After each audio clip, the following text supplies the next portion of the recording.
My wife threw me divorce papers on Christmas. Then her parents clapped finally. But when she opened, I watched Amelia slide divorce papers across the Christmas dinner table, her parents cheering, a smug smile plastered on her face. She thought she'd won. She had no idea the gift I was about to give her would shatter everything.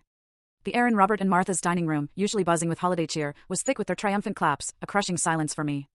Martha, her mother, actually said, finally, with a wide grin, while Robert, her dad, patted Amelia's shoulder like she'd just closed the deal of the century. Amelia's smirk, that satisfied little grin, told me she'd been planning this for months, waiting for the perfect moment to humiliate me. But then, I slid my own small, carefully wrapped gift across the table.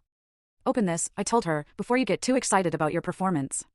She rolled her eyes, still smirking, still radiating confidence, and tore off the wrapping paper with dramatic flourishes. The moment she opened that box, her face went from smug satisfaction to absolute horror in about 2 seconds flat. The color drained from her cheeks. Her hands started shaking. And suddenly, nobody was clapping anymore. But I'm getting ahead of myself. This nightmare actually began 8 months earlier, when I first felt that cold knot of dread in my stomach.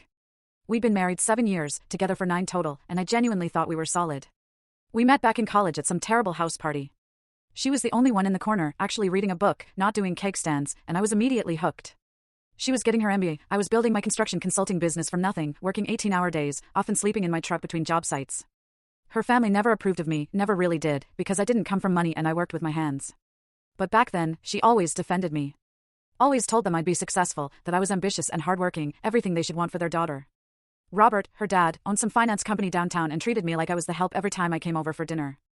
I dealt with it because I loved her, and I believed she had my back. Things were pretty great for the first 6 years. My business took off around year 3. We bought a nice apartment in a good neighborhood in Seattle, took vacations to places even her parents had to admit were impressive. I thought we were truly building something together.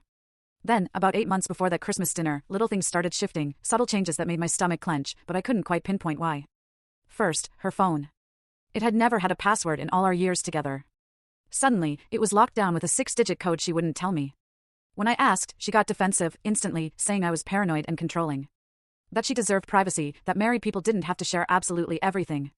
I backed off, because I didn't want to be that husband, the suspicious, jealous type who checks phones like a prison warden. But it bothered me more than I wanted to admit. Then came the girls' nights. For years, she'd gone out with friends once or twice a month, and I never thought anything of it. But suddenly, it was every single Friday and Saturday night. Sometimes, she wouldn't come home until 3 or 4 in the morning. She'd say she was staying at her friend Chloe's bottom left of screen, click full story.